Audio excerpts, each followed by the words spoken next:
He kōna ipurangi tēnei nā te reo irirangi o Aotearoa.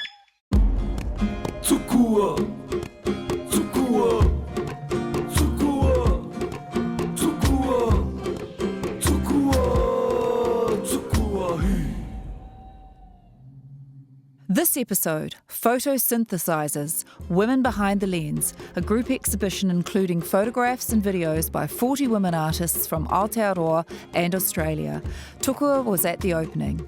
I offered a lot of different works, but this is the one that James wanted because it suited his ideas about how he wanted to put the program together. That's what curators do. Nau mai, haere mai, and welcome to Tukua, an intergenerational arts podcast presented by 75-year-old arts activist and academic Ngahuia Te Awekotuku. I think Tracy Moffat deservedly is one of the great art makers of Australia. Gen Z sculptor Brett Graham. He's chosen a lot of works from the start of their careers. I'd be interested to know why he chose those works. And 24-year-old stand-up comedian Kura Turuwhenua. I've never ever been to a photography exhibition before. It's quite freaky. I think that when I walked in, I was surprised by how hard I found it to be in the room. Each episode, one of us chooses an arts event and makes the others come too. So what could possibly go wrong? Oh, and then there's me, Catherine Graham, the producer. I get to keep them all in line. Tukua, tukua hi. Ko Eiri Schoening toku ingoa, I am the kaitohu director of Te Uru. Today we open Photosynthesizers, Women and the Lens. Photosynthesizers, curated by James Gatt, is a survey of lens-based practice by women, including trans, whawhawhine and queer women from Australia and Aotearoa, spanning 60 years. So, Kura, what are your initial thoughts? I've never ever been to a photo gallery, like a photography exhibition before. It's quite freaky. I think that when I walked in, I was surprised by how hard I found it to be in the room. Because there's just like all these people and they're all like arty people. Like it feels like everyone knows each other and knows art and knows how to look at art and how to look at photos. And I walked in and I'm like, yeah, the photos are cool, but I have this feeling like I don't know what I'm looking for. Like I have this feeling that everybody else knows what they're looking for. Or like some deep analysis where I'm just, I don't know. It's like a mystery to me, a lot of these. Like I found myself even just looking at some of the photos in the first section where it was like half Aboriginal, half Pākehā kids, and I like had so much heaviness in my body. They were all like... These are Tracy Moffat's big photos of the domestic situations, eh? Like I'm a young Māori woman and I'm looking at these kids in awful situations and I'm surrounded by sort of fancy looking white people who are just like laughing and drinking wine and talking and I just have like this little black hole inside me.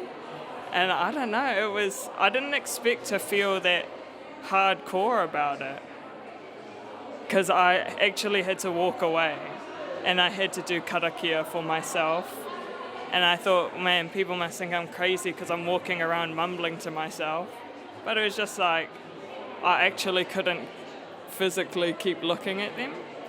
The photos themselves were really beautiful and I felt strongly, but because I'm a comedian and my job is to make people feel good and feel happy, it's like, I guess in a way we're doing the same thing. We make people feel strong feelings, but we're just on the complete other side of the spectrum. Yeah, absolutely. Can I ask you something about that, about what you just said? Do you think that by coming into spaces like this, we know it takes courage? It does.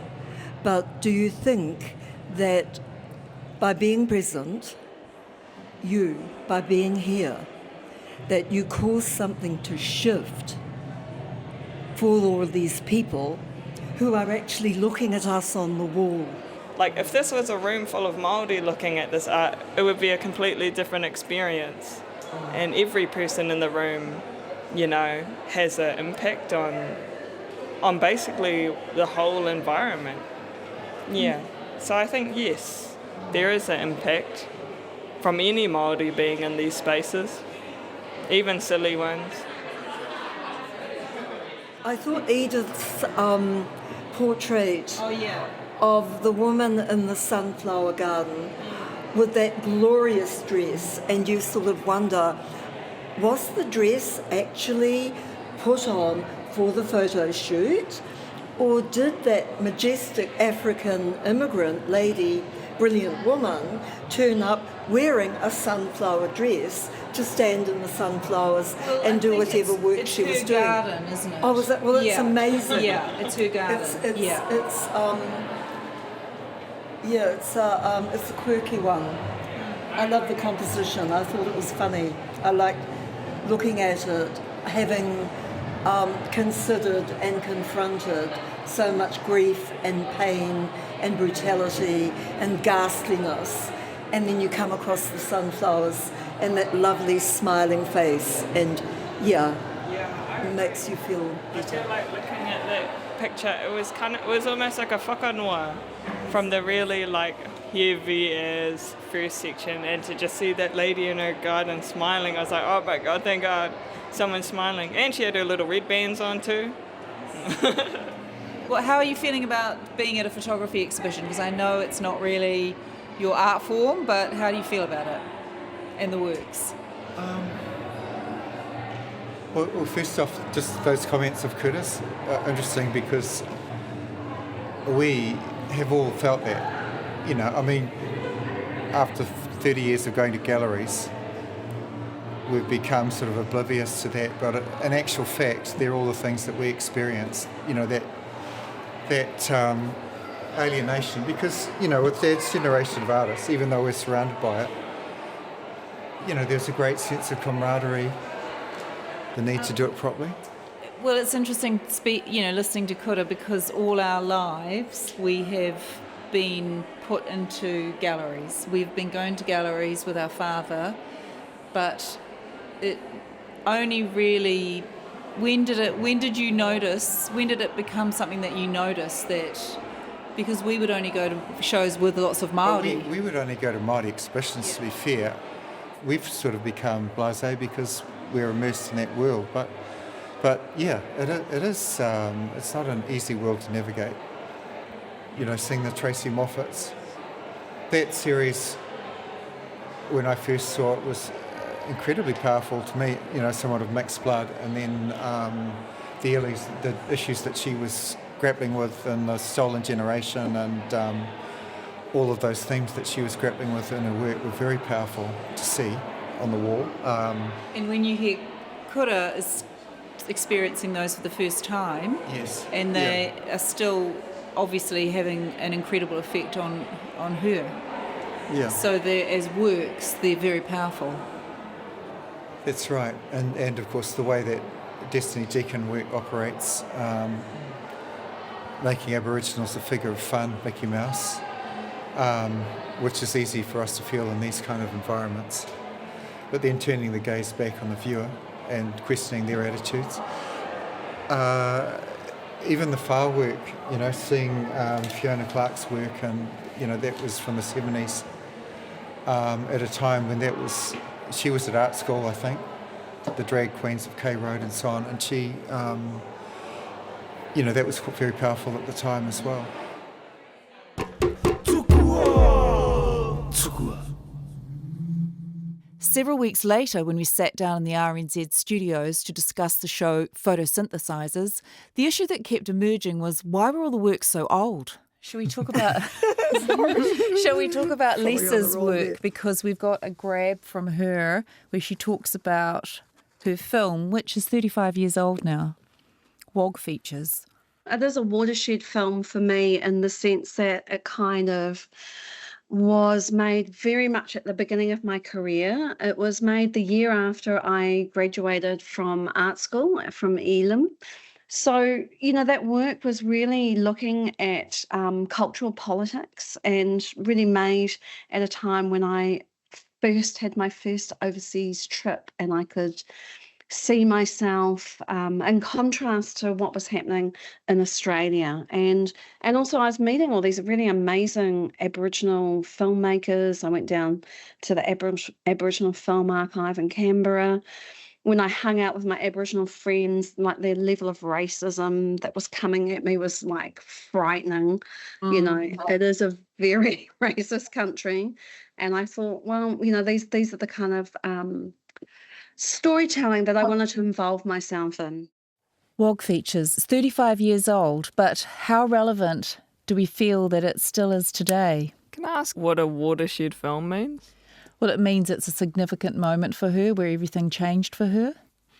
Watching that film is quite interesting because I love animation and stop motion, and I was kind of I feel like I probably missed the point of it because I was like, I wonder how she did that. That must have taken ages to animate that, and like having to reposition all these little dolls every single shot. Can we play the next grab from Lisa? I never got to see video installations, but I used to read about them in books because there wasn't, people were scared of, there wasn't a lot coming into New Zealand in that space.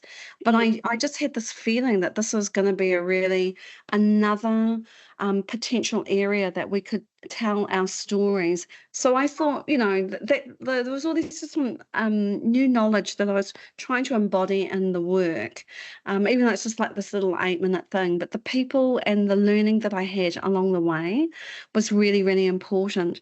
I mean, I did this. I wish I'd kept it in, and I took it out because I'd seen Do the Right Thing.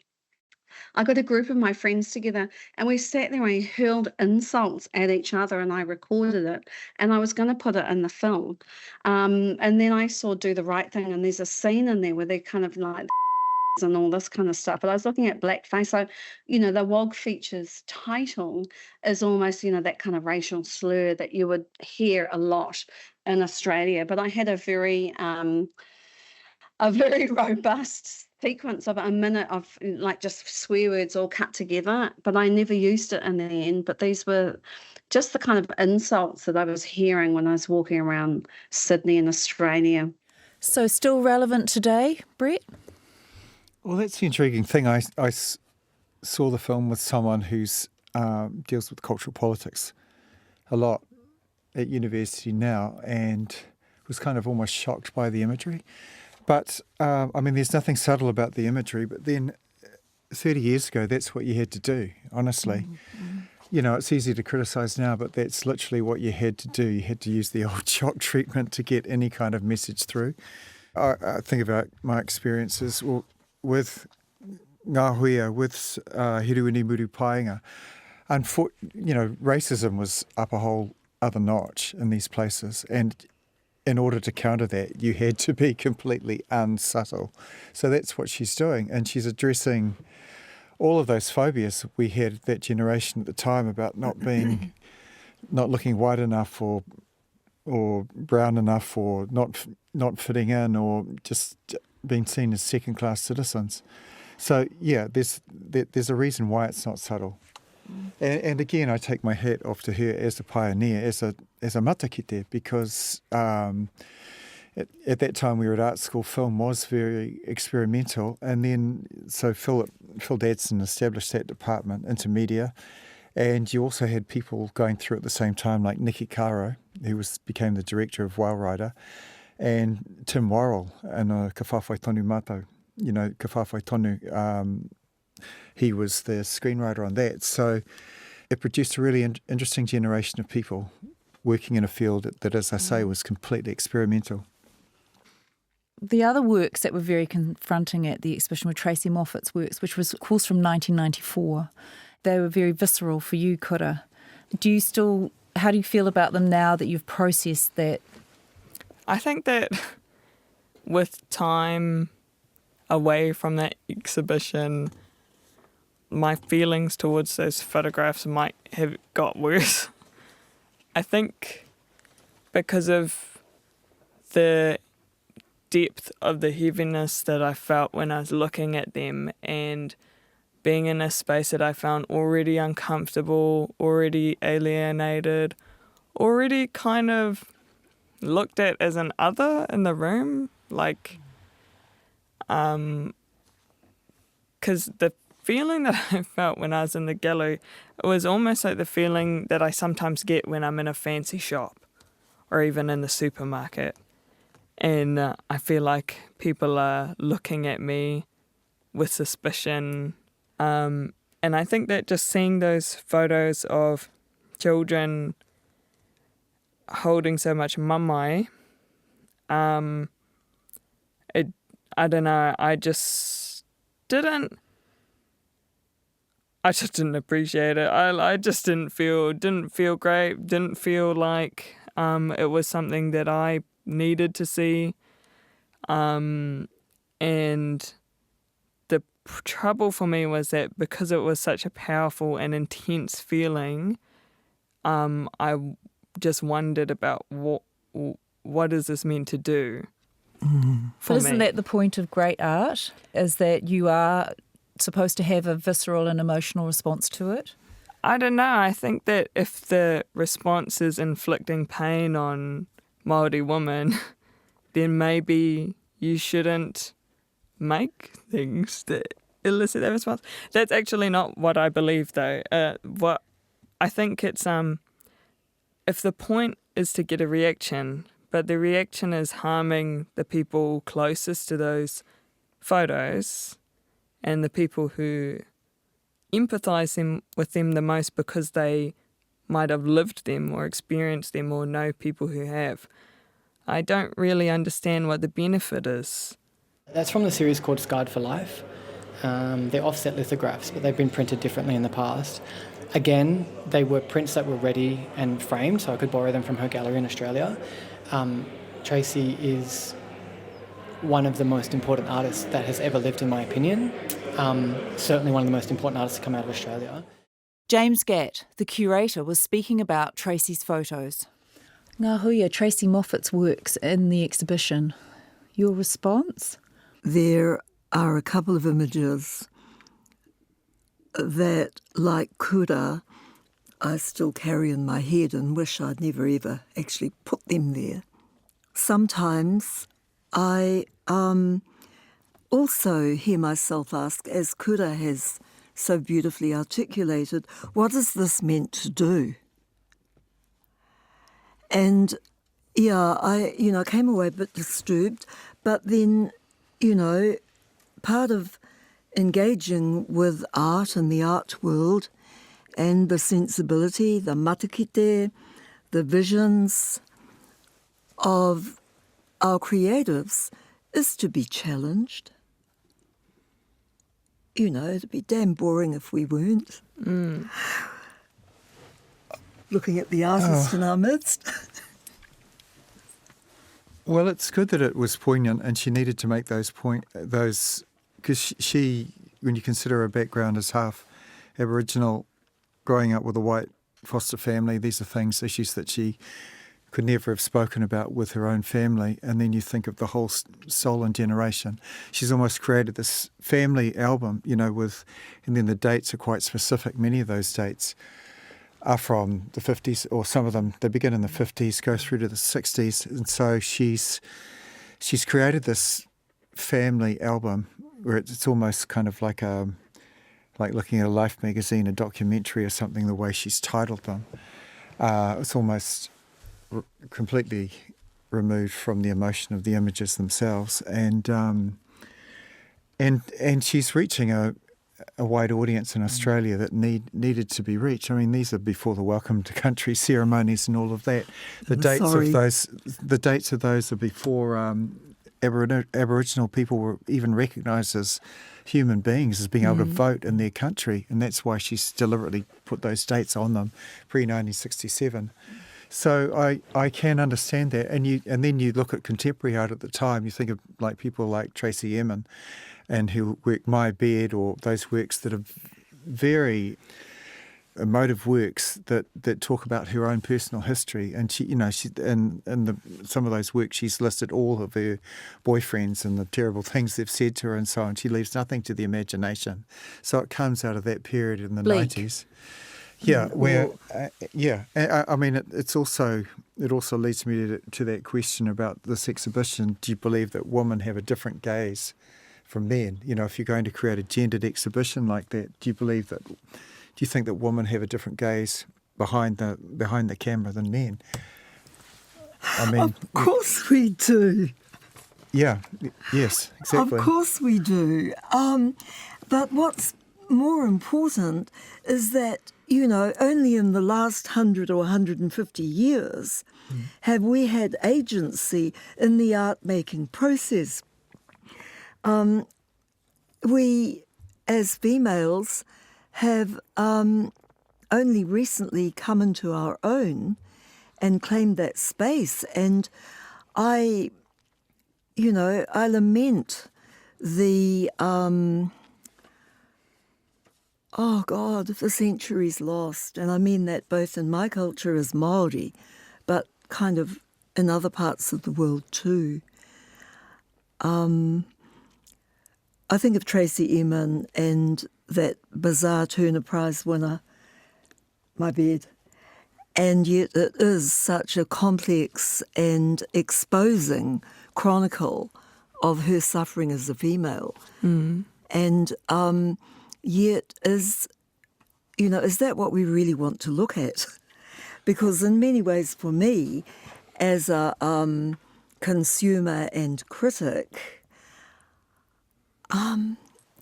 I want truth and beauty. Well, of course, the way we look at truth and beauty changes depending on what's around us in the times, you know, what we consider beautiful now. So that's the interesting thing. This show is so historical that it sort of begs the question about how well it works today when you put those works that were supposed to get a reaction from audiences 20, 30 years ago, and then how we respond to them now. Should we talk about curatorial choice? Here's James Gatt, the curator again. Have you had any criticism, given that you're a man and from Australia, about you being the curator for the show? Not yet, but I look forward to it. I battled with myself about it, but actually my position on identity politics is that there's a depth of complexity for all of us to investigate. So I really see myself as a facilitator of this grouping of artists, and that's the main motivation for the show, of course, is just bringing these people together.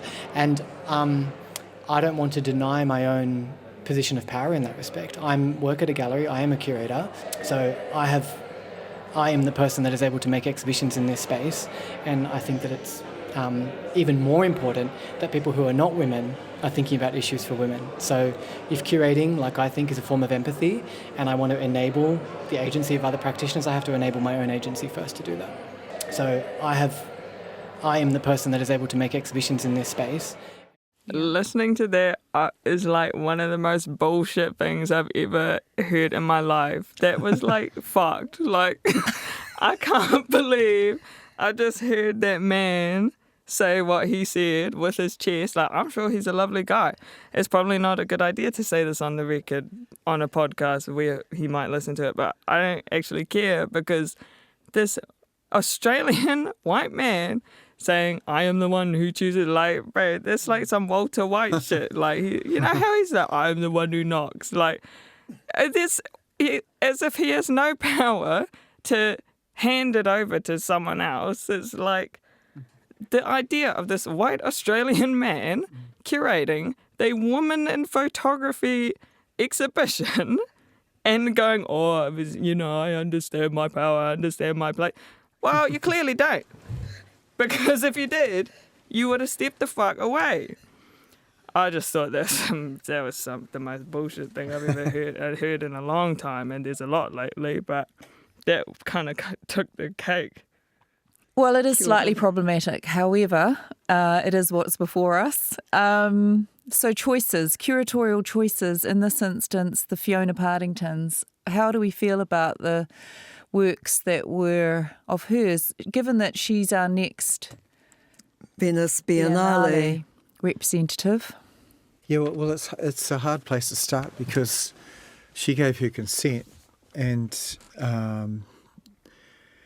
there were 40 artists in the show, and he's got a particular aesthetic. So he's, as you said, he's chosen a lot of works from the start of their careers, and I'd be interested to know why he chose those works. There's I was thinking of that room. There's Christine Fletcher. There's Marie Shannon. Right next to them, Lisa Crowley. And in the context, I couldn't figure out what the purpose of that room, and why those works were next to each other.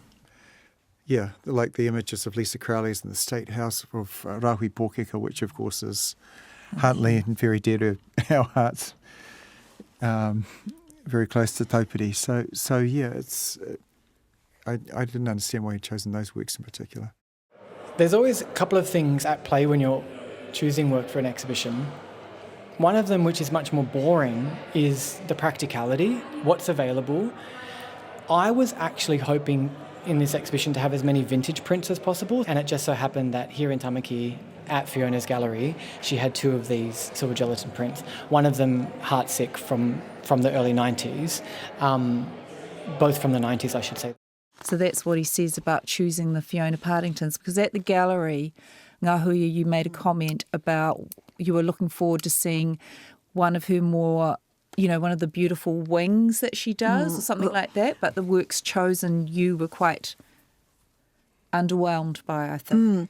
Well, from that same time, though, there are also some incredibly transgressive and unusual BDSM images with ropes and various other devices and black stiletto heels.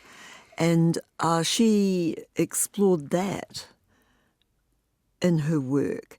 And I thought, well, that was really interesting. And as I said, transgressive, but also confrontational and about female power. But in this instance, it was too obscure and too weird, and I'm still trying to figure it out. Tukua. Can we talk about the other work that I think has quite a close relationship to WOG features is, of course, Destiny's work. Yeah, well, she's parodying Musketeers, and the fascination we have for Disneyland. And, of course, Musketeers came out in the 50s, all these smiling white children with Mickey Mouse ears. And, again, she's talking about the exclusion of non-white people from the media at the time. Such a different time that work. And then but there's also other things going on. So there's a man posing as a woman, an adult posing as a child. So she's challenging all of those binary distinctions and constructions of race, gender, and of course you've got an Aboriginal Mickey Mouse. So the work was kind of revolutionary for the time. And you can see a real relationship between that work and WOG features as well. So, and then it's interesting how it's placed there, and then Tracy's work is there. And then, of course, you've got Alexa Hunter's works, and she's also challenging the media and the way women were portrayed in commercials as well. So, they're having a conversation. Well, reconsidering Where's Mickey, which was Destiny's image, there's a sense of really grim reality, and yet underneath it there's also humour. I remember the white gloves, which of course is what we see in WOG features, and the black face, and of course the weird Mickey Mouse ears, and that notion of Al Jolson and the tacky knickers. I remember these really kind of weird pantaloons, like rompers, that the model is wearing, and the slightly off-centre, really strange, rickety pose of the model. The whole thing is completely off balance, and I think that's what the viewer is expected to feel, what you should experience when you look at it. But then as a woman of colour myself, is that how I want to feel, and is that what I'm being reminded of? And as Brett mentioned earlier, it was in direct juxtaposition to Alexis Hunter's The Model's Revenge. And although she's Pākehā, and alas now gone, she was one of our great, sublime, beautiful easel artists, like wonderful painter, passionate, dazzling painter. And we end up looking at her Revenge series as a beautiful, incredibly photogenic woman herself, using and, I was going to say taking the mickey out of a male body, because those are quite distinctive views by a heterosexual woman of a dude, of a male body.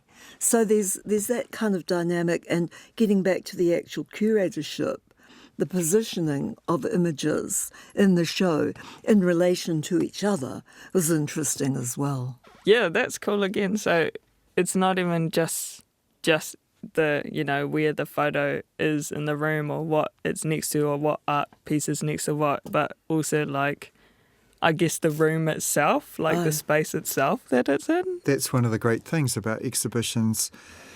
Images create stories and conversations, and that's the part of good curating, is being able to create those conversations. So, and I just found the catalogue essays so vague and so open. And you know, you do have a man projecting himself on woman's imagery, and it's the essays are so open-ended that it's very hard to see an entrance point to those conversations. And the whole art world was there. There were a lot of people there at the opening, and they were anticipating something amazing. And there were 40 very good artists in that show. So you go into a room and you want a conversation between the pieces. Obviously, there's Destiny there, there's Tracy, some of the Australian artists I hadn't heard of, which is great. That's the great thing about him coming from Australia. He can introduce those artists to a New Zealand audience. But then you do kind of start wondering, what are those conversations? So there's the first space, Alexis Hunter and so on, and they're in the same space as those two. And then you go into the other two rooms, and that's where you kind of wonder, because one is loosely, it's the room with Lisa's work in it, Lisa Crowley, and that space. Is it about the domestic space? You know, that what I found intriguing is that you had those images of, as I say, of like state houses and so on, those conversations, domestic spaces, and then you had that compared with Ponch Hawks, for example, on the other side, that was about Gaza. Very vibrant, one of the few colour images in the exhibition, because most of the images were black and white. And then knowing the volatile history since that time in Gaza and what has since happened, and knowing that many of those buildings no longer exist, it kind of meant that anything that happened in the domestic scene in Aotearoa kind of fades by comparison, all of our issues that might have been brought up by artists, you know, like in looking at Lisa's work, seeing, you know, those things. So there's that room, and then you have the other room there where it's talking about, so you've got Fiona Clark, and she's talking about lesbian community and the drag queens in the 70s, and then you have Yuki Kihara's work, which was a moment in time for her. It was a watershed moment. You know, that work sold to the Met. It was a huge moment for her. Talking about Whawhawhine, and you look at where that has led to her inclusion in the Venice Biennale, where she's looked at that theme with a much greater presence. And so obviously you've got two rooms there, and they're having different conversations, but And then you have the room with the films in it. Yeah, that's right. One of the things that I was quite surprised about was Nova Paul. You can say and the fact that recently, last year, she had a short film that was selected for Sundance. Now, this is a hugely competitive festival to get into, and her film is quite experimental, and it does live in a gallery space really well. But in this exhibition, she chose to have 2 stills, and I've got her. I asked her why. I thought that the show title was so beautiful. It's called Photosynthesis, and I've been making films, developing 16mm film in the leaves of the trees. So I've been making an emulsion and developing, instead of using a Kodak developer, I've been hand processing them, developing them inside this, what I call tree juice, or rakuwai. And when I got asked, I actually thought that I was told how many artists were in the show, and there's 41 artists, and I thought actually I can pause that moment and just put 3 quiet moments in terms of a still on the wall. That's the beautiful thing about being in an art practice, not in a social media space, is that I don't have to punch through. I just continue having a practice, and so I think in this moment I had an opportunity to put my film in, but I actually wanted to go for 3 stills that were quite quiet. But that would be quite typical of me, because I think that the quieter things are, the more that they actually resonate. So I drop it down a level and I go for something smaller and intimate. I mean, that's a very intentional move. I'd rather just have a moment where you just stopped, had an image of a tree, and then moved on. I actually thought they were quite beautiful, very gentle, and yet in a really clamorous room with some quite confrontational images basing them. However, they were also positioned, and they were, these exquisitely textured tree bark images next to her glorious sunflower garden, with that not a Pacific Island woman, but an African wearing a sunflower frock. I mean, that was really splendid. When you've got jagging and jumbling around you all these other really incredibly grotesque or transgressive or challenging or bizarre shots coming at you from the other walls, to go in there and look to the right and see Nova's little images, and then this wonderful garden picture made a lovely contrast. And yeah, it worked, because the rest of that particular room was just very busy. I really like hearing you talk about the way that the photos and artworks sort of talk to each other in the room, because as someone who doesn't really know the gallery space and how it's meant to work, I've never really thought about the effect that where one photo goes would naturally affect the next one, because I guess it's kind of like reading a book, you're turning the page or you're experiencing it in a certain order, in a certain way that will have an effect on how you experience it. It's I never really thought about that. But it seems really obvious when you say it like that. Oh yeah, duh. Well, that's one of the really exciting opportunities in curating a show. And maybe I'm going off point here. Not you. But I do want to mention a superb example of this, and it was at the Venice Biennale last year. And it was the positioning of father and son, and this extraordinary, explosive, majestic work by Brett Graham, who's sitting next to us, and these great writhing tangles of tuna.